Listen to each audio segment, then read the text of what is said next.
Hey, Dr. C here with you.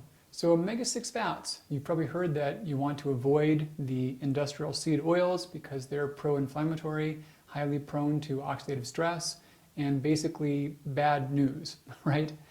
Yeah, I've heard that, and I understand the ideas behind that, but the information and the knowledge we have from research has since evolved. We've gotten new perspectives. So really excited to share this with you. So the current ideas are ones that these are harmful, that these have created negative effects because we've seen that people have had higher amounts of omega-6 fats in their bodies over a time frame that's correlated with higher rates of obesity, higher rates of diabetes. So the thought is these fats are culprits behind that. And that's just no longer congruent with what we know from human studies. So let's talk a bit about what fats are chemically. So fats are hydrocarbons. They're basically chains of carbon with hydrogen attached onto the sides and the ends of that. And the number of hydrogens that are present and how the carbons bond to each other and how long they are determine the chemical properties of the fats. So we name fats based upon where they have the double bonds. Carbon can bond to itself once or twice. If it bonds to itself twice, it has fewer places that can bond to a hydrogen. So if it has multiple double bonds, we call that a polyunsaturated fat. When it's completely full of hydrogen, it's saturated, it's full of hydrogen, it's less flexible as well. And based on which carbon atom has the first double bond, starting from the end, we call that the omega number. So the omega end, 1, 2, 3, first double bond, that's an omega-3 fat. And if there's no double bonds anywhere, it's a totally saturated fat. And that's the basic nomenclature. So the saturation and unsaturation also affects some of the physical properties, like a fat versus an oil. Generally, a fat is something that's solid at room temperature, whereas an oil is liquid at room temperature. And, all foods have fat, and, fats are not good or bad, they're in all foods. And all foods that have fat actually have all types of fat. So it's a little misleading when we talk about this is an omega-3 fat food, or this is a omega-6 fat food, or this is an omega-9 or a monounsaturated fat food. Case in point, like olive oil. It does have a lot of monounsaturated fats, but it also has polyunsaturated omega-6 fat, and it also has saturated fat. So in almost all cases, these foods are just blends. They're never one or the other. They definitely predominate differently, so some have higher amounts of one type than the other, but all have all types. So you can't just get one or avoid one completely. And a thought too is that there are fats that are essential. So there's some that we need that our bodies cannot make. There's many, many, many more types of fat, however, that are non-essential. There are ones that our body may use, but if it does produce that internally when it needs it. So of the essential fats, there's only two, and those are linoleic acid, which is an omega-6 fat. There are non-linoleic acid omega-6 fats as well. So not all omega-6 fats are linoleic acid, but linoleic acid is an omega-6 fat. Now, there's also linolenic acid, and specifically alpha-linolenic acid. This is also one that we need that we cannot synthesize. That's the only two. There's no others we need that are essential. All the others that are found in foods or wherever else, they can be a valid neutral source of calories, or they can be just excessive if there's too much. They can come from good foods or bad foods, but they're not things we need. They're not essential. So linoleic and linolenic are the two, often abbreviated LA for linoleic or omega-6, or LNA for linolenic or omega-3. And we know these are essential not because people get low in them. That's pretty unusual. We see animal models in which animals are fed in ways to develop deficiency, or they're genetically variations in ways in which they get deficiencies easily. But in humans, we've only learned about these in two scenarios. One was on infants who were fed skim milk instead of infant formula. So they developed a deficiency of linoleic acid, and they would develop rashy skin, irritated skin, and difficulties with their immune response. we now know that, yeah, you need more than just what is in skim milk, besides just those fats, many other nutrients. And so infant formulas are much more thought out. But then we didn't know that. This was in the 40s. And these kids were found to get sick in a way that hadn't been observed before. And it wasn't because of any other vitamin or mineral, it was because of a lack of omega-6 fats, which skim milk did not provide. Now, we didn't even see about omega-3 fat deficiency in those cases. The other one of the two scenarios in which we learned about fatty acid deficiency is in people on total parenteral nutrition. So there are times in which someone's digestive tract has been so damaged, they've had basically all of it removed, or so much of it removed that they can't consume food anymore by mouth. It's a tough scenario. And so all of their nutrition is intravenous. So we call that parenteral. It's not enteral, it's not through the mouth, it's across the skin. So total parenteral nutrition. All their nutrients come intravenously. And in those cases, you're missing out on the benefit of the big spectrum of nutrients found in foods.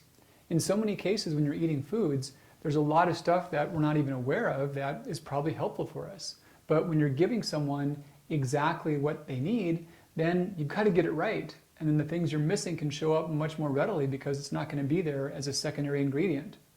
So people on TPN were given vitamins, minerals, proteins, carbohydrate, and yet over time they would develop these deficiency syndromes. And it was found that one was linoleic acid, but the other was alpha-linolenic acid. So they both were manifested from that. And then the question was, how much would it take to reverse a deficiency in these cases of deficiency? It wasn't much. It was pretty tiny amounts. So not significant amounts at all, like really just like a few grams per day for most of them. And then we think through about what these fats do. So the ones that are essential or non-essential, they act upon inflammation pathways. And the main one is a group of pathways called the eicosanoid pathway. And the gist of it is that some fats can make compounds that stop inflammation. Other fats make things that can start inflammation. And omega-3 fats, the alpha-linolenic acid, your body converts that down to EPA and DHA, or eicosapentaenoic and docosahexaenoic. Those are the fats that we find preformed from fatty fish. So they first must be converted, and by and large, these are involved with anti-inflammatory or immune-stopping pathways. Omega-6 fats can make compounds that start, stop, and regulate the immune system. They've got a greater variety of roles. But because they can make a compound called arachidonic acid, they've been thought to be pro-inflammatory. Now we know it's not quite that simple. So there are scenarios in which the body's conversion and utilization of fats doesn't work right. Some of the main enzymes involved include delta-5 and delta-6 desaturase and also elongase. And these are affected by total fat intake, whether there's just like too much or too little energy coming in, and also the status of micronutrients. So paradoxically, if someone consumes very high amounts of fat in their diet, they use up a lot of these enzymes that regulate the types of fats that they have in their bodies. They can't control it as well when there's high amounts of fat present. So let's go into the arguments against linoleic acid and talk about how these things emerged first. So the main one is that linoleic acid, or omega-6, can make pro-inflammatory prostaglandins. And it's true that they can. However, this would be the main issues that show up are related to arachidonic acid. So arachidonic acid itself is pro-inflammatory and it is present in some negative states. However, here's a quote. Other experts believe this view is too simplistic because, one, extremely little linoleic acid is converted to arachidonic acid. Number two, arachidonic acid also makes anti-inflammatory molecules. And number three, linoleic acid itself can be made into anti-inflammatory molecules, not just pro-inflammatory. In the animal studies that have been done, we're looking at very high amounts and in unusual chemical circumstances. Then the other thought is that linoleic acid is harmful because of its correlations, because we're consuming more of it at a time in which we have more obesity and more metabolic illness. And these these correlations do exist. So we've had an evolution of fatty acids in the human diet. In pre-agrarian societies, and this is pretty speculative, we don't know this for sure, and there was a very diverse range of pre-agrarian foods, but in general, before that time, people had very low total fat intake. And most of their fat, well, all of it came from nuts and seeds and their animal fats or their marine fats. And the animal fats were pretty lean. There wasn't high amounts of fats in general. Then we think about the agrarian times in which there was more of the food that came from grains and less from game. During that time, there was also the concentration and the first usage of oils. So in some areas, total fat intake went up, but definitely animal protein intake often did go down. In the pre-industrial and early industrial times, the diets were rather stable, still consuming more amounts of farm food, but less amounts of game food. Now, the last few decades, we've had the biggest shift. And what we've seen there is that the intake of linoleic acid, specifically from corn and soy oil, has gone up rather dramatically. And the argument is that this did correlate with higher rates of metabolic disease like diabetes. Now, the pitfall is that it could seem that these fats were inherently toxic and they caused that. However, there are other interpretations of these data points. One is that these markers are markers of this whole mixture of processed foods and sedentary life and chronic stress. You know, these things were there, but they were there in the context of just too much food in general. So you could also say that the intake of thiamine went up over that same time frame, which it did because we're eating more total food. So we consume more thiamine, but no one really thought that thiamine caused diabetes, even though it overlapped. So we also see some epidemiologic arguments that argue against linoleic acid. The Japanese, for example, they have a lower intake of linoleic acid and lower rates of cardiovascular disease. But the same question exists. Are there other factors that are more relevant? And also the Mediterranean diet has less omega-6 fats than the modern American diet does and has less chronic disease. But is that because they avoid omega-6, or is that because they consume other good things, or they just have eaten less food, or there's more physical activities during those historical times in the Mediterranean past? These are all valid points against that. And there's been talk about an omega-3 to 6 ratio. The thought is that we need a certain ratio of the two for good health, and if we're too high in omega-6, then there's harmful problems. And the difficulty with this one, now it's seeming that it may be less about a ratio and more that we just need both. And in a lot of cases, what was thought to be a bad ratio was just low omega-3. So not that you needed certain proportions, just that you needed certain amounts of each of those.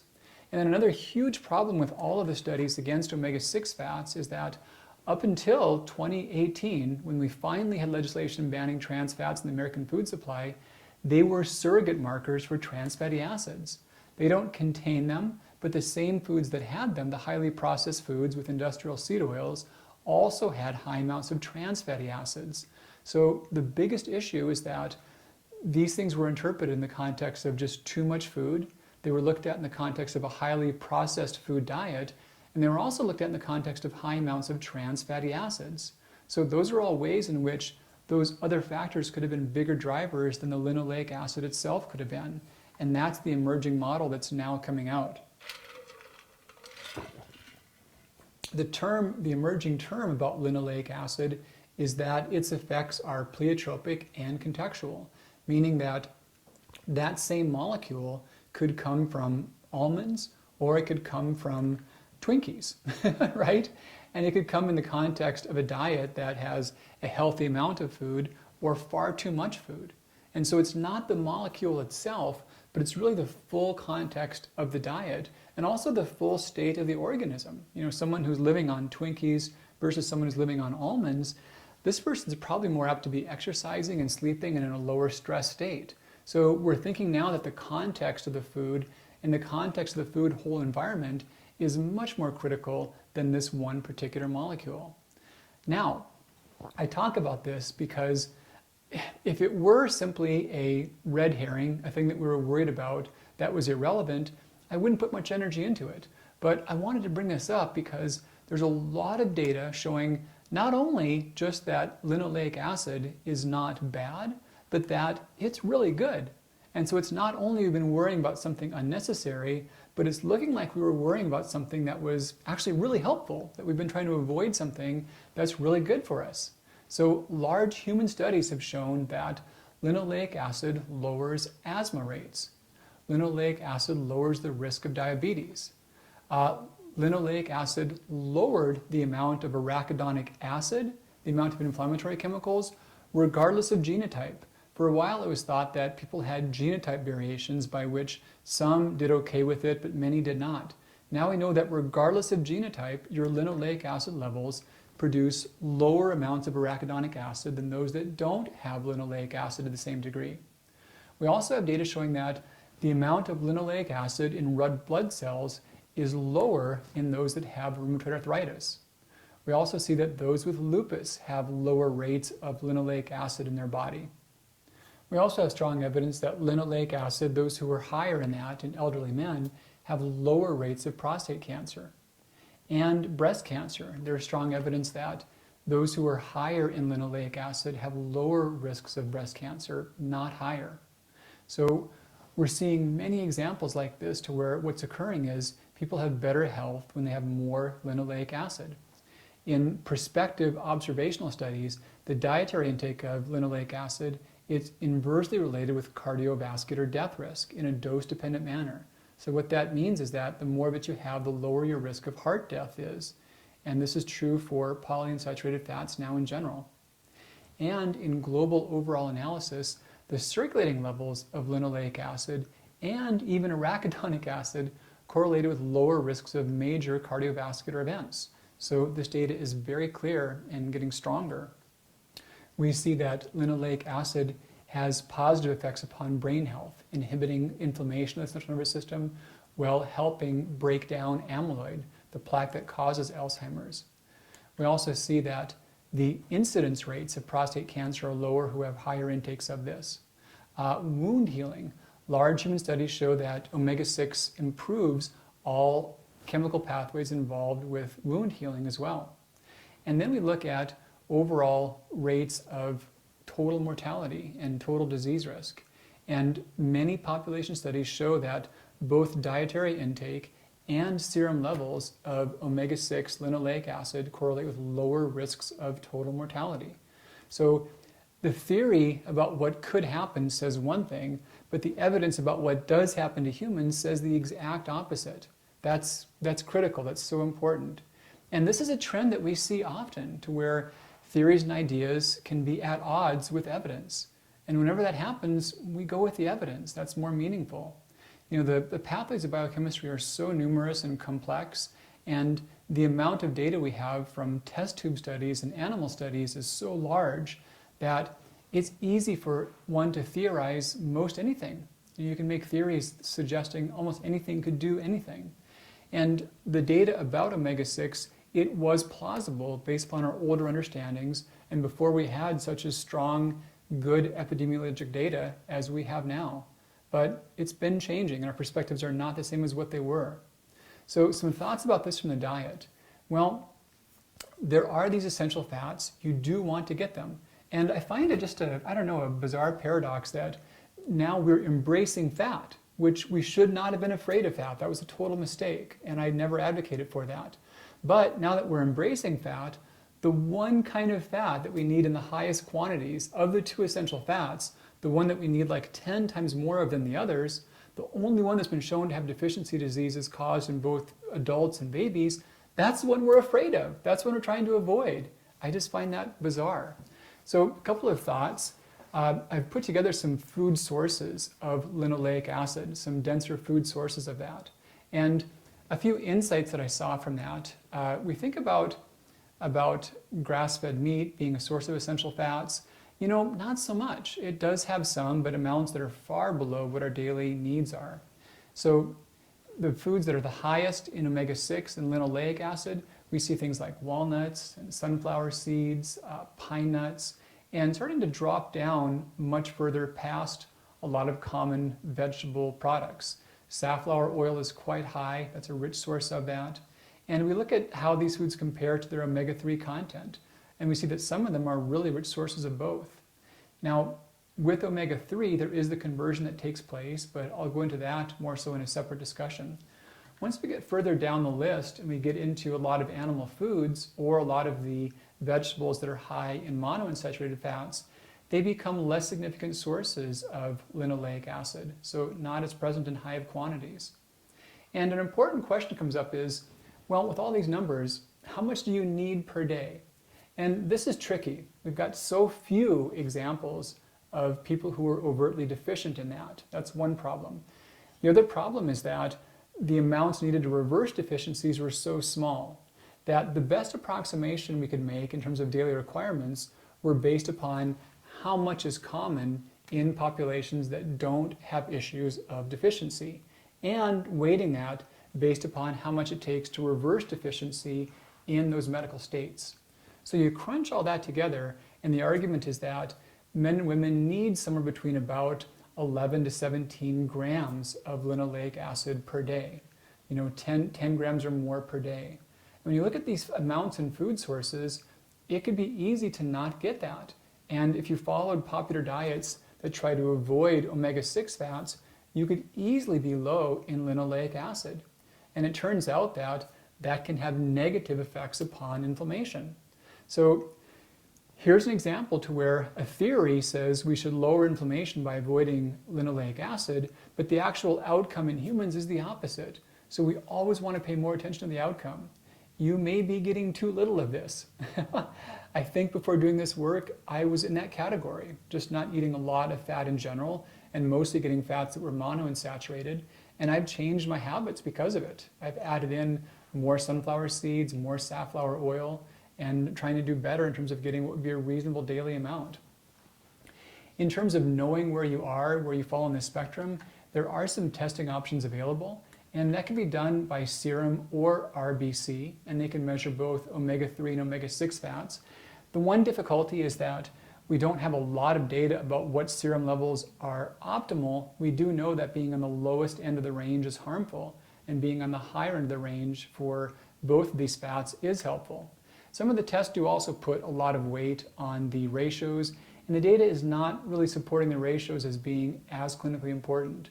So if you're curious, you can check yourself. We'll find some links to look at options that way. But by and large, you want a good intake of a variety of essential fats, including linoleic acid. It's the one that we need in the highest amounts. It's not bad. It's helpful for the body. You might have been getting too little of it. A couple more fun little things about that I didn't mention. In the studies about those who are deficient and on total parenteral nutrition, they did find that many of the symptoms were hair and skin related. And they also found that topical use of linoleic acid not only helped the localized deficiency symptoms, but helped the overall levels. So you can put it on your skin, and that can help you absorb some and help to compensate for your dietary needs. Safflower oil is awesome that way. Now, in using safflower oil for a source of linoleic acid, it's worth knowing that much safflower oil is high oleic acid. They've actually hybridized it to make it different and higher in oleic acid. And that's omega-9, which is non-essential. So that wouldn't work. So you want regular safflower oil that's high in linoleic acid. And if it doesn't say as such, you know that by it being predominantly polyunsaturated fats and lower in monounsaturated fats. So if you see safflower oil that's high in polyunsaturates, you can put that on your skin for a nice way to help have an emollient effect and also augment your linoleic acid status. Cool thing is that safflower oil also has a very high smoke point. It's stable to about 510 degrees, which is higher than most other oils. So easy thing to add in. But yeah, linoleic acid, not the villain that we thought it was. Might be something you could even stand to have more of. All right, Dr. C here with you. Hope you enjoyed this. Take great care, and I'll keep on keeping on. Bye-bye.